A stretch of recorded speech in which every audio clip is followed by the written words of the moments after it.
Hannah Saunders, welcome to What Makes You Tick. Today, folks, I'm speaking with an entrepreneur, one of Ireland's top PR businesswomen in the country, Hannah Saunders. Hannah, great to have you on board. How are you? Thank you, Stephen. I'm great, thank you. And thank you for that very flattering introduction. I don't know if it's true, but I'll take it. Well, it's super because I was obviously doing a bit of research, and we know each other from friendship circles. So it's lovely to kind of have you here and really to get a chance to talk one-on-one about like your business, about your career to date. Obviously, it'll be super exciting and interesting for all people who are in business, or even who are those who are aspiring to get into business, to hear about your journey. It'll also be really interesting for us to talk about like the things behind the scenes. So you're obviously very influential in the circles that you work in, from obviously PR, but you were super experienced and successful at influencer strategies and engaging with people online and understanding them. But you've also built up a profile for yourself. So I love this setting because it'll give you and I a chance to sit down one-on-one, have a chat, because normally when we're talking or we're in company, there's a million other people running around the place. So it's it'll be exciting. Are you looking forward to it? Are you nervous? How are you feeling? Yeah, I mean, I think with these, I think I'm podcast obsessed. Firstly, my commute in and out of the office generally consists of me listening to a podcast in some capacity. And I love it because I think it is an opportunity for people to just be really real. You mentioned social media there, and I think, Instagram for the most part is essentially a highlights reel. That's what it is. It's the best parts of people's day. It's the stuff that people really want to share. It's the stuff that makes people feel good. Whereas I think podcasts are an opportunity to I suppose voice the good, the bad, and the ugly. So that's what I kind of love about them. I think it's a completely different space from the likes of Instagram. Yeah, and I think with podcasts as well, we've no kind of boundaries. When you're doing something commercially, or you're doing something whether it's for a TV show or for it's a radio interview or something. Absolutely. You have boundaries and you have certain time limits. Whereas this, let's see what happens. Let's let it flow and we take from there. Amazing. I'd love to chat to you about, I suppose, first of all, I'd love to chat to you about your business and your success in business. So what people may or may not know is that you're a founder of an international PR agency. It's HSPR, but it's Hannah Saunders PR. It's your namesake, and you're the founder and director, and you are boots on the ground. You're working, and you've built up a really strong team. You've recently opened in Dublin now after relocating from London, but you've worked with some super brands, and you've worked with some incredible influencers and people who are genuinely interesting human beings. But where did the desire come from for you to actually be your own boss? Yeah, so I mean, I suppose to start where we are now and work backwards, as of now, I'm 31. And this April 2022 will be my 6-year anniversary of Hannah Saunders PR. So I set up the business when I was 25. I have been working in PR. I suppose really it started during college. So I went to UCD, and during my summers, as well as the traveling that we all did and the gallivanting, I would always do like a 4-week internship. And that, I suppose, helped me get my kind of, I wouldn't say my foot in the door. I mean, I think my foot in the door, I will always thank my dad for. So my old man is a PR man himself. He has built a very successful career in PR, which has led him to being the CEO of right now the world's #1 PR agency. And so he is currently based over in the US. So I'm very lucky that I got to learn from my dad and actually see this career in action from a very young age. There's, I mean, my dad, I say, he got me the foot in the door in terms of I started my internship with his company, which was amazing. For so many different reasons. I started on the reception desk. I then got the opportunity to actually get my first role at that company, and I got the opportunity to really immerse myself in that company. But at the same time, I was always conscious that I was the boss's daughter, and that was never a title that I wanted.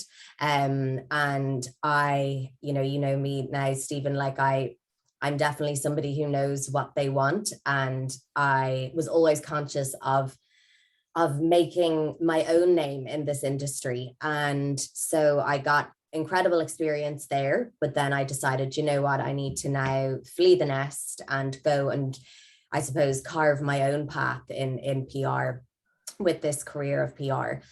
So after my stint in Dublin, I moved to New York, where I got the graduate visa and secured myself a graduate internship over in the States, which was brilliant. And over there, you know, I got such incredible experience working on some huge campaigns. One that was a lot of fun at the time was the launch of the One Direction pop-up store, which was amazing. I remember we had to be there at about 4 o'clock in the morning. And at that time, there was a queue of, I'd say, about 6,000-7,000 people down the street ready to go. And it was just amazing, like kind of the scale of the work that you did over there. You know, you're talking clients who have budgets of £1 million a month for PR.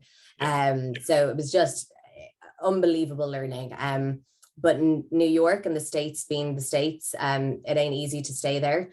And so after I'd kind of done my year graduate visa, then it was time to make a decision of, do I try and get sponsored and stay here, or do I go back to Ireland or go back to somewhere in Europe? What do I do? So I made the decision that actually London was calling. And so I went back to Dublin for 3 weeks and then repacked my bags and moved to London. In the meantime, I'd been doing quite a lot of research in terms of the areas that I wanted to work in. So between my experience in Dublin, my internships, as well as my first role in Dublin, combined with my experience in New York, I'd worked really across, I suppose, a plethora of categories, from healthcare to sport to fashion to boutique to pharma, and which was amazing because not many people get such broad experience so young. And within that, I kind of identified the areas where I think I personally could really excel and where I really enjoyed the work. And that definitely fell in the kind of the luxury category and in the fashion category. And so that's what I streamlined my focus down to then in terms of where I wanted to work in London. And so I did a lot of research, and then I whittled it down to a few companies that I wanted to target to work for there. And I ended up getting a job in one of those companies that was on my wish list.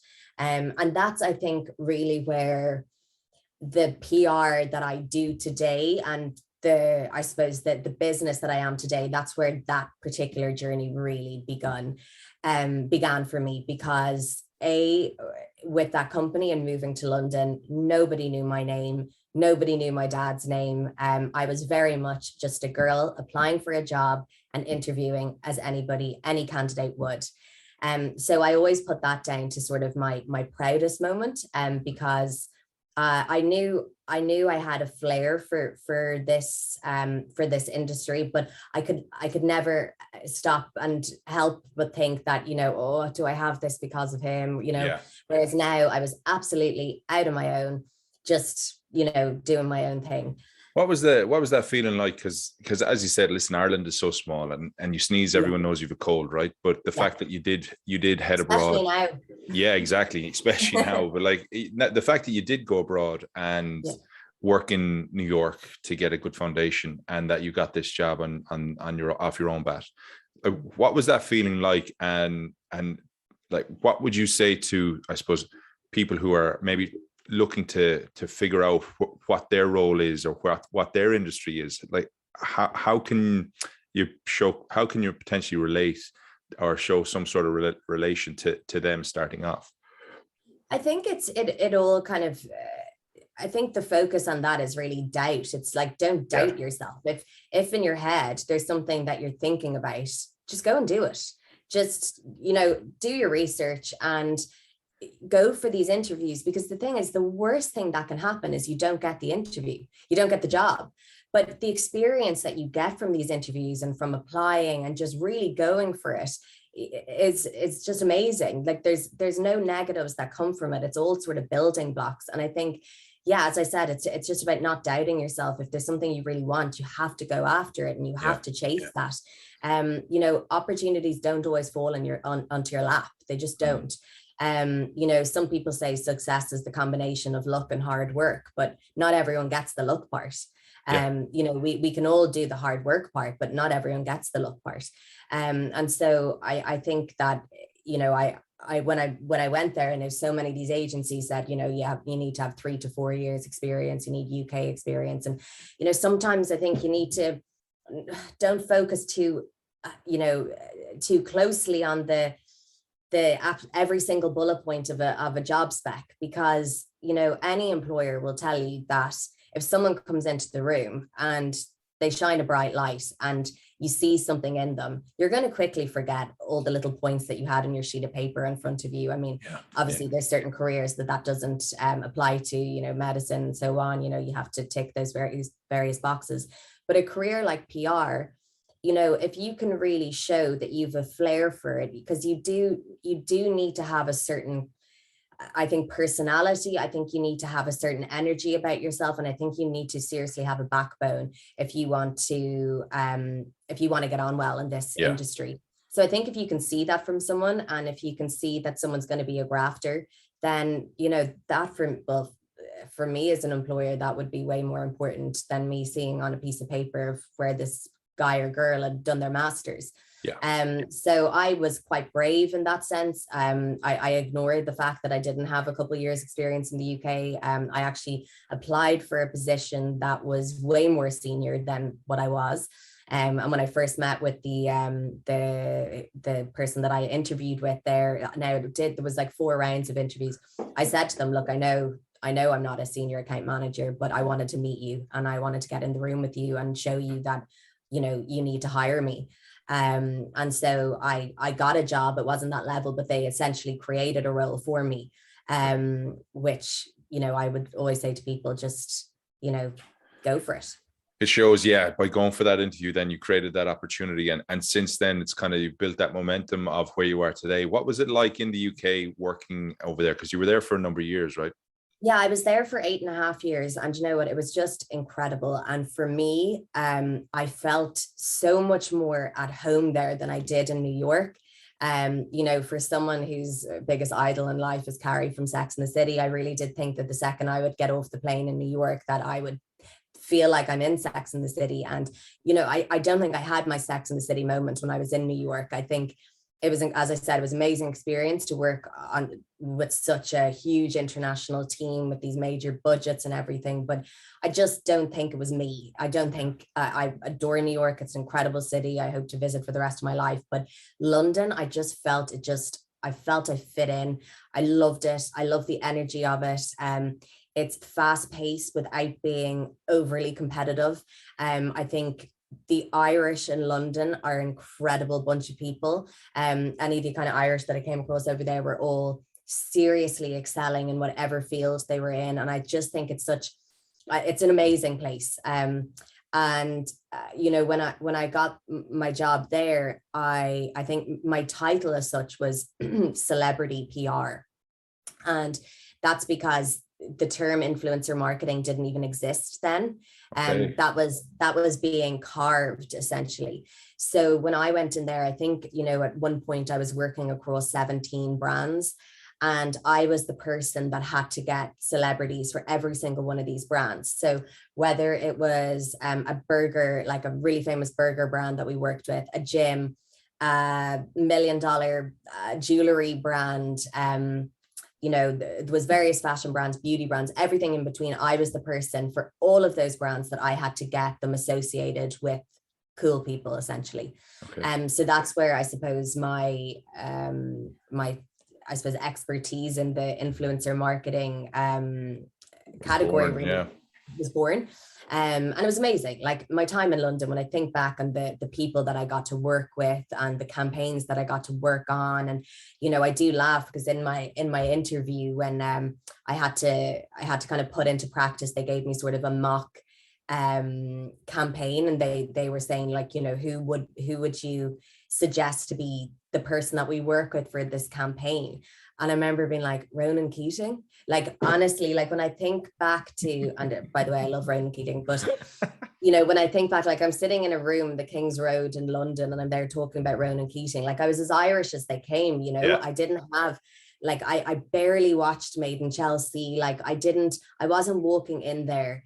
I didn't come from this family in London, like so many of the other girls that worked in that office did, that were, connected to these super famous people. I was just your average Joe who loved the buzz of it all. And I built up a serious black book of contacts. And, you'll know yourself, Stephen, from your role as well in your company, that relationships are the most important part of PR. And I hate that expression. It's not what it's who it's never one or the other, but who and how you carve those relationships is the most important thing that we do. Relationships is everything. People buy people, right? You don't Absolutely. choose somebody because of something they've done. You work with them because of the type of person they are and the positive or opportunities and excitement that they bring to the table. And I think that's so true. And I think it's the same with our friendship table, right? So you're not going to hang around an arsehole. You're gonna hang around people who are lovely, and you're going to invite people who are lovely into that group, So that's exactly it. And I think so. Like your time in London, having that experience and working, you've now built up a super agency of your own. So what gave you the courage to go out and do your own thing? I think courage definitely was a big part of it. I think timing was a big part of it as well. And I mean, I think I will always look back at my time at that agency with fondness, purely based on the experience that I gained, because it absolutely was the Kickstarter to where I am now. And now I'm at a stage where I just couldn't love my job anymore if I tried. But at the same time, I look back and I think I am just a completely different human now than who I was when I was there. You've evolved. Yeah, completely. And like, the one common denominator is that I still work in PR, but who I am and who you were talking to today is not the girl who was there at that time. Yes. And I think for me, that's, a huge thing is actually, I suppose, taking the conversation away from the career part, because it's all part and parcel, is I think when I was at that agency, it was incredibly high pressured. As I mentioned, I was working across like 17 accounts at one point. And I think I'd been there for about 3 years. And so we're talking, this is probably 8-9 years ago. And at that time, there was kind of a moment where I was having some major struggles in my own personal life. And I just didn't feel that I was being very supported at that time by my employers. And, I was listening to your podcast that you did with Kaelan Doris. And, he was talking about how he walked into the changing rooms or whatever at Leinster and, started saying to the lads, like, I'm going to see a therapist. And, I kind of had that moment where I walked into my agency and I had to say, hi guys, can I speak to you? I'm going to be seeing a therapist. And that would involve me leaving 15 minutes early on a Wednesday, if that's okay. I'm going to be going for the next 4 Wednesdays, and then we'll see after that. And I remember the first time I said it, it was met with, oh God, absolutely. Like that's no problem at all. And then come the second Wednesday, it was completely forgotten. And the thought of me leaving 15 minutes early was just met with eyes rolling to heaven, slamming on the desks. Like, how could you leave? Like, we work in PR, we sit at our desks until midnight. It doesn't matter that you've got struggles in your personal life. Like, that is the attitude you're met with.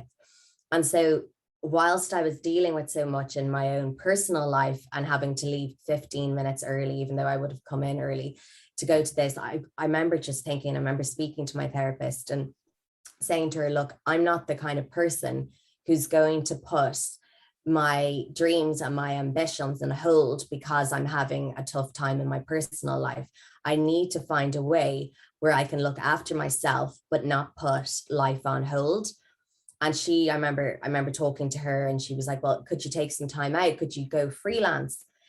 And then at that time, my brother Colin was actually setting up his own business. And he was always kind of coming to me to be like, what do you think of this? Or, what's your PR advice on that? And so then I think between myself and Colin, I think sort of an alarm bell rang one day and he was like, can you help me with the PR? And at that point, I could have made the decision of, do I take Colin in here and, he could be a client of this agency? Or do I pack my bags and say, see you later, and go and start working with my brother as my first client? And so I made the decision then to, because as I said, I didn't feel like I was being supported. And I think that's so important and something that we can get onto later. And B, I'd had an opportunity to take my first client. And for me, I knew I always wanted to have my own company. I didn't think it would happen when I just turned 25. I thought it would happen, further down the line. But I said, you know what, let's just take the leap of faith. Worst thing that can happen, it doesn't work out. And then, like I did when I first moved to London, I can reapply and go somewhere else. And, I think I was so shocked at the kind of reaction that I got when I said I was leaving. All of a sudden I felt extremely valued. And I'm kind of like, why didn't you make me feel that valued? Yeah. Why did I have to leave to be valued? Why did I have to leave to feel like that? And at the same time as well, the kind of feedback from my clients and everything was met with, no, you can't leave. And so I think it was all of that gave me that confidence to know I must have done something right. Yeah. So, let's go. Isn't it really interesting that in dark times or in tough times some opportunities come out of it or are created as a result? I find that fascinating because we all go through really difficult times at different stages of our lives, right? Because that's part of learning and it's part of the evolution. And as you said, the girl that was starting off in London is very different to the woman that I'm sitting here and talking to. There's obviously certain elements of that girl still very much alive and kicking within you, but I think if you were to talk to you at that stage, what would you say? What advice would you give yourself, and what would you watch? Because it's important that we go through the journeys of ups and downs in order for us to blossom and to become whoever we want to be, or whoever we're aiming to be. And I think what would you say to that person or to yourself? I think, I think I would look back and say, Hannah, who were you kidding? Like, you can only fake it for so long. And, within the first year of leaving, and, as I said, anyone listening to this, if anyone works in PR, they will know the pressure, they will know how fast paced an environment is. And, within the first year of leaving and setting up on my own, it was only until I kind of took that step away that I really realized how, I suppose, affected I was at that time. Okay. So as I said, there was kind of some personal stuff happening in my life at that time. And I tried to put it all on the back burner because I just wanted to do a good job. And I didn't want people to know, and I didn't want to be that person in a company that was looked at it like, oh God, she's got like stuff going on. She's like, that way. You didn't want anyone to question your capability as a professional. And now I'd look back and say, who cares? Yeah. Like vulnerability is a strength, Absolutely. And, I think, at the kind of within the first year of going out on my own was when, I'd started to see a therapist. So that same year I was diagnosed with PTSD as a result of something that had kind of come back to haunt me from my childhood. I had started to get severe panic attacks, which I ended up in A&E with. I remember one like Sunday morning, it happened for the first time. I didn't know what it was because I'd never had one. I thought I was dying. I thought I was having a heart attack. I was like curled around like the toilet, literally lying on a bathroom floor. Like ambulance came through the door. My husband didn't know, he wasn't my husband at the time, but he had no idea what was happening to me. And then they realized when I was in hospital that like I was having a severe panic attack, and they could see on my ECG that my heart was going mental. So I think I really let all of this bubble up for way too long, because I was just working at such, you know, to such a level that I couldn't maintain whilst all of this was happening. Yeah. And so being able to go out on my own has enabled me to take a step back, to slow down, to be able to look after myself whilst also doing and pursuing what I love, and that is PR. So I never took a week off, never once. The same week I left that agency, I started with my first client. It was 2 months out on my own before I got my second client. And by the end of the year, I had 5 clients. And so I had 5 clients whilst suffering with panic attacks, whilst being diagnosed with PTSD. And so it was all madness. However, because I was out on my own and I was my own boss, I was my own hours, I was able to get through that point, I guess. And then kind of work it all out and sit down and reassess and see what do I need to do to ensure that this never happens again, basically. I hope you don't mind me probing, because obviously, as I said, we all go through various challenges, and like, you've built up such a super following for yourself on social media, and you come across very honest, super positive, and you kind of look at the brighter things in life. But I noticed in a post that you had yesterday, or was it even today, that not everything is butterflies and rainbows, right? Yeah. And like, could you maybe talk to those dark times that you've had and how you've gotten through it, and maybe what you're referring to? Because I think what's interesting here, and as I said, vulnerability is a strength, is that you're showcasing that you're super successful in your industry and in your business, but you're also just, you're Hannah Saunders from Dublin. You know, you're a girl who grew up in Dublin, who's found a way to follow a dream. And people who watch you on social media may think that you've everything worked out, right? And to a lot of people, you may have it all worked out. And as you said at the top of the show, like, Instagram is there for the beautiful life and the interesting pictures and to get to know somebody. Whereas, yeah, what are you referring to when you talk about those darker times and those darker moments? So yeah, I mean, it's something that I guess that I suppose came back into my life, as I mentioned, about 8 years ago or so. But it's about I suppose something that happened to me when I was very young, as a child. It's something that I don't talk about publicly, but have gotten myself to a point where I've been able to talk about it to all of my best friends, to my family, and then kind of got to a point where I was able to talk about it to sort of wider friends. So like, I got to the point where I was happy to talk about it to my friends' boyfriends and that kind of thing, and my in-laws and everything. And yeah, I mean, I still am at the stage where it's hard for me to even kind of put the words out there, if that makes sense. I think people will probably guess from what I'm saying, but yeah, something happened to me at the hands of an adult when I was a child. It's somebody that naturally is no longer in our lives, and that we thankfully have not had to have any dealings with, and for a very long time. And I think I grew up hiding this, and completely just, I had the ability, which baffles me. I think the brain and the mind is just so bizarre. I was able to block this from my life for most of the time. I think when I was maybe like 16, I think I mentioned it to one of my friends, but apart from that, I never mentioned anything about it. And then 8 years ago, it basically it bubbled back up essentially. And the memories of what happened came back to I suppose haunt me and haunt other people that it affected too. For legal reasons, unfortunately, I can't say too much, but yeah, it was something that, as I said, I hid from myself and from everyone else for most of my life.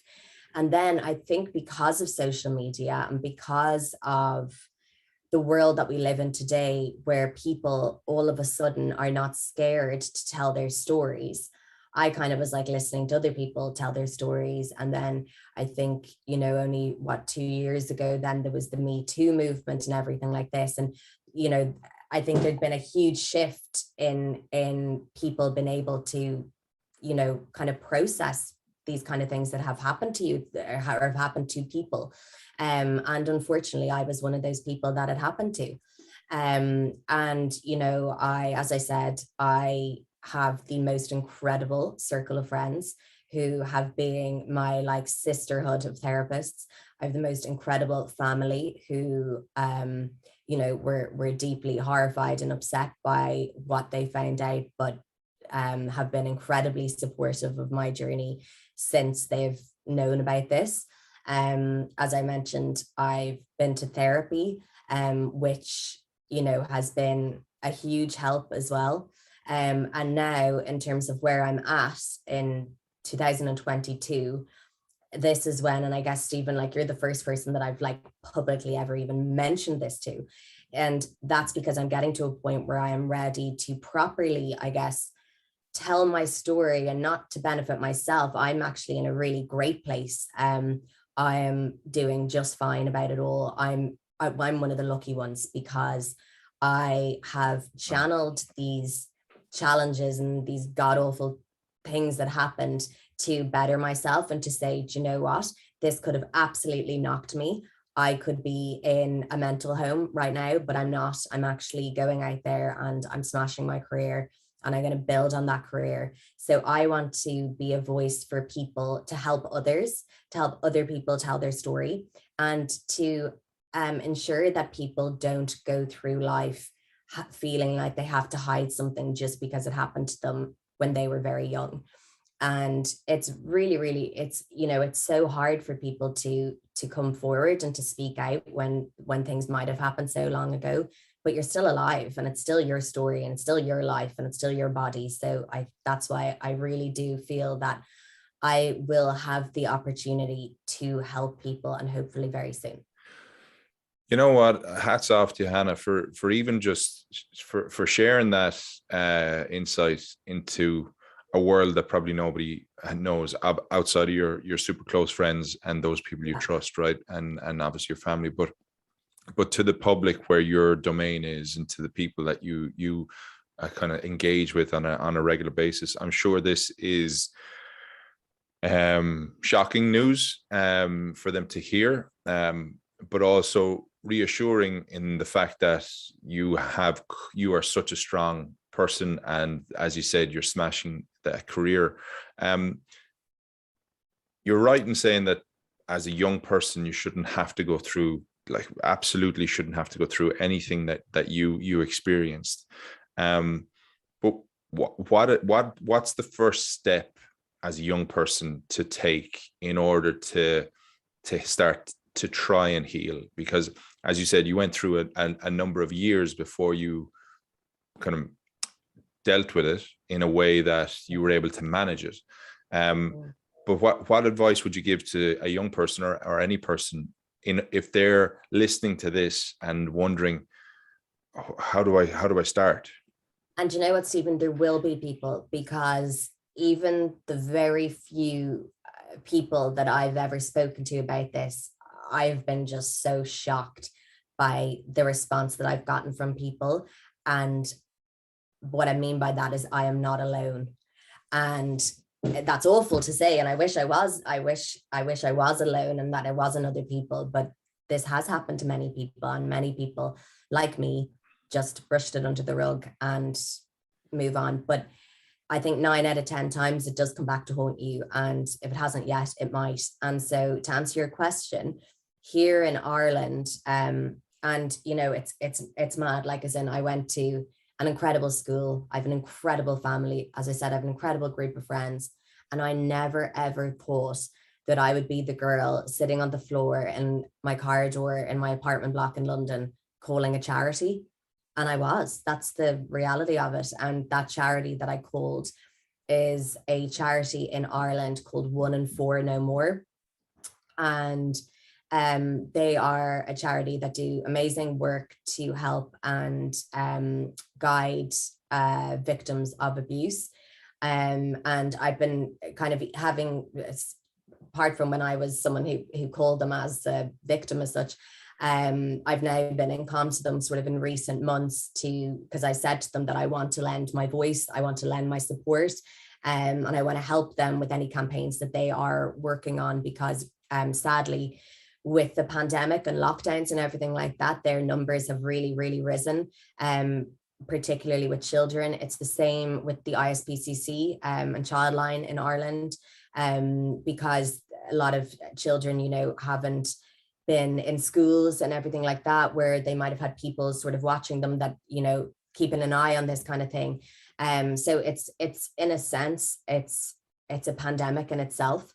Yeah. And I think, do you know what? I think over the last couple of years, yes, COVID has been so goddamn awful and has affected everybody in their own way. But I think with all of this kind of going on in the background or whatever, for me, I kind of felt like, as I mentioned 8 years ago, I was like, do you know what? I've had my shitty years. I've had my times where I'm like, this is the worst that can happen to me or whatever. So from my perspective, the last few years, when I think of COVID, I obviously completely sympathize with the people that have lost their lives and everything. But when I think of kind of the kind of the hype around it and everyone, it being the be all and end all, I couldn't help but think about all the other charities that weren't getting a look in during that time, and everyone else that was affected. Like, suicide numbers rose like to huge numbers. It's terrifying. And I always just like, we can't forget about these people. Like, we can't forget about, domestic abuse victims, like people who have serious mental health problems. And I just felt like it just completely took over and nothing else was important. So I really think this year we need to now move on from that and now look at other things that have maybe been neglected in the last few years. So hopefully I'll be able to really, really support this charity in some way, big or small, and support other men and women who might be in situations like me. Listen, I have no doubt about it that you'll be able to help people. Like you're the way you tell your story and the way you kind of show empathy for others is actually super to hear, and it's quite reassuring to know that there is like essentially hope for anybody who has been through what you have been through. And it brings me back to the point that you made about talking to your friends and people that you did actually share the story with, that you weren't on your own. And Carl Rogers, and we were talking about it with Kaylin, but Carl Rogers says, what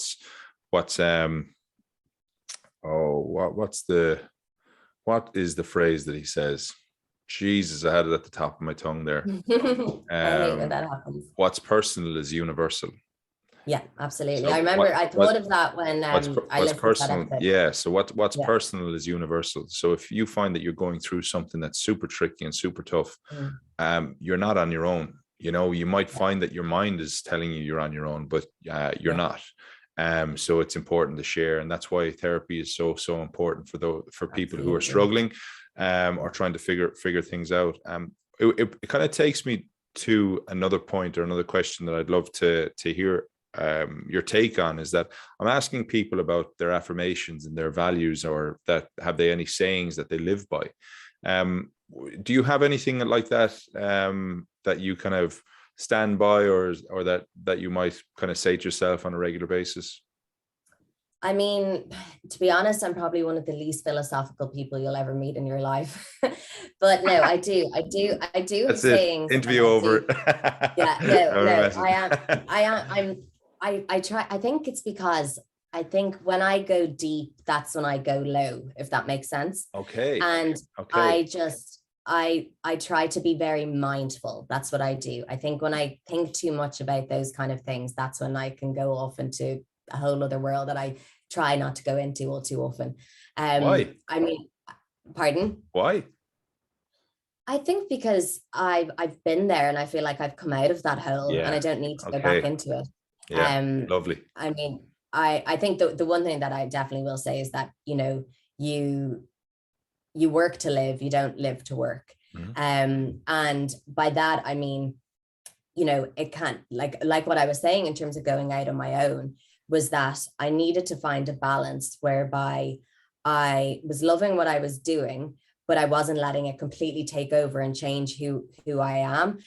You know, so many people, and I hate when I hear people saying that they hate their job. You know, you spend more time of your life in your, you know, this is based on if you work like your 37 and a half hour week, you spend more time there than you do doing anything else. Yeah. And so I think it's so important to find personal satisfaction in what you do in those hours, and that you find a really good balance of how, like, or if you try and find balance and how you can have joy in your professional life as well as your personal life. Yeah. And I think that, you know, so much happens when you're at work. And I think empathy is the most important thing in the workplace, and it's not often found in PR. In fact, the PR environment can often be quite catty, quite judgmental, very competitive. And that's something that, in terms of, you asked me about my values, that is my biggest value, and that is kindness and empathy. And that's what I really took out of that agency that I worked for that lacked in that, and what I wanted to bring. So when I started on my own. I have employed 4 people, and with them, I have always tried my best to show as much empathy as possible. You know, I was, you know, one of my colleagues, like, I was sitting in the office with her when, you know, she was in the room and found out that her father had a terminal brain tumor. You know, you go through so much with your colleagues. You are like a family. And Yeah. you Yeah. know, you have to, you know, one of my other colleagues, one of my incredible colleagues in the UK, you know, she was working with me when her mom passed away. You know, there's been times where I've been down and out, like, I had my colleague working with me when I was getting my panic attacks. So I think in terms of value, it's showing kindness and knowing that that is the most important thing. And I know when I'm interviewing people, I can sense their values a mile away. And if I think that their values aren't going to be aligned with mine and what I want from my team, then I know straight away that they won't be a good fit for our agency, because our agency are a team of people who work bloody hard, but who also look after each other and who care about each other and don't try and throw each other under the bus. And that's, in terms of values, that is definitely most important for me.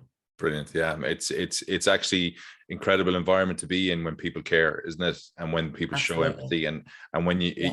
it kind of, it gets you to a point where you want more, and you kind of nearly hope that others are going to be like that in other environments that you go into, because that's kind of set the foundation, the standard. And I worry about people, particularly over the last 2 years, when everything has become, you know, working from home and everything like that. And, you know, it's, for some, I know a lot of people absolutely love it and would never want to go back to a kind of an office environment. But I worry about the people that are struggling, and people didn't know they were struggling.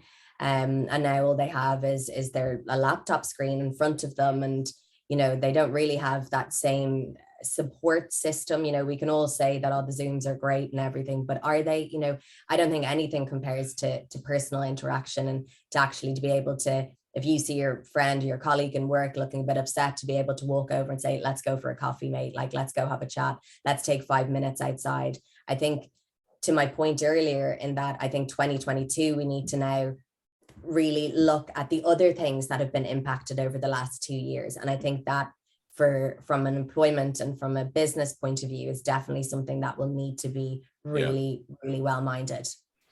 Yeah, I think you're dead right. And as you said, other charities and other people have suffered in many different ways. So how can we help them now, and how can we actually support them in a way that it gives them hope, and it gives them something else to look forward to. If I was to ask you who's your biggest influence in your life, who would that be? Because you seem to have had a lot of influential people at different stages of your life, be it for right or wrong reasons, you know. So seeing your dad, obviously, and the career that he's forged for himself, but equally so then that the person that you worked with in London, who didn't have that care and that respect for their colleague or for you, kind of influenced you, was influential in making sure that you had an empathetic and kind workforce and business. So who would you say has been super influential to you in your life? I've had a few people that have been very influential. For me, I'm not the kind of person that is greatly inspired by, say, celebrities or, you know, major political leaders or anything too far removed. I'm inspired and influenced really by the normal people in my everyday life, and anyone really who's a go-getter, and anyone who is supportive, and anyone who, you know, bigs each other up, basically. But yeah, like in terms of my biggest, I suppose, influence, if you think about me as a person and my career, would absolutely be my dad, 100%. You know, and my mum too, of course, but they, you know, both my parents came from incredibly humble beginnings. My dad, I think, started his first ever sports magazine. I think he was 14 or 15 in Ireland. It was like Ireland's first sports magazine. You know, he went on to then become a sports commentator before starting his own PR career. He is the hardest working human I've ever come across. He's, you know, what is he? He's 63 now. And, you know, the one great thing about the pandemic is that I was able to be here for a number of months, and me working upstairs in my PR agency and dad working in here with his. And, you know, he's working, you know, with Asia, with America, and the man is working from 7 a.m. until 1:30 at night. And what's so brilliant about it is that he doesn't complain. He genuinely loves it, lives it, and breathes it. And I was just always so influenced by his passion for it, and really seeing kind of the difference that what he and his team and his company do for brands, and how they effectively make brands. I was, from such a young age, I was so inspired by it. And, you know, both my parents have always been incredible supporters. They've never been pushy. They would never, in fact, like my dad, I think when I was about 17 or 18, was like, Hannah, really? You really want to go into PR? Are you sure? And I was like, I do. I really, really do. It was that or become a TV presenter. I was torn of which course I was going to do. But you know, I never, ever felt pushed. I always just felt encouraged. And I remember when I was moving to New York or whatever, my mum just said to me, you know, Hannah, keep your head, your heels, and your standards high. And, you know, nice. they've always backed me. They've always been my biggest supporters. And so, yeah, I guess that's always kind of influenced me to go and to do well, and to, I suppose, make them proud for all of the time and effort they put into carving me as a human. That's like, I think that, and like, I'm not a parent or anything like that, but I think that's the ultimate reward. Well, Safi the sausage dog is your fur child. Yeah, that's true. That's super true. Yeah, Safi. Let's not pretend. Yes, she might make an appearance on one of the podcasts at some point, but but yeah, like it's a super return on being a parent to hear their child say that. And hopefully your dad and your mom will hear this, but it's a super reflection on them, and obviously all the effort that they've put in, but like the fun that you guys obviously had growing up, and the standards that were set for you to look up to and aspire to by your dad and your mom I think it's such a lovely thing to hear a child say about their parents, which is, I suppose, it takes me on to the next kind of stage in that. What lies ahead now for you, Hannah? Like, is there anything that you want to share? Is there anything that you want to make people aware of? Because we're starting 2022. The mic is yours. So let people know where they can catch you and how they can get in touch potentially and what's coming down the line. I mean, if you're interested in PR, I guess, and kind of seeing more about what we do, we have our own sort of work Instagram, which is at Hannah Saunders PR. And I suppose we specialize in a mix of different brand categories, from fashion to beauty to lifestyle to healthcare. So we kind of share a lot of the brand campaigns that we're working on and everything like that over on that Instagram. My ambitions for this year and my sort of work in progress is that I'm going to be partnering with an agency in the US.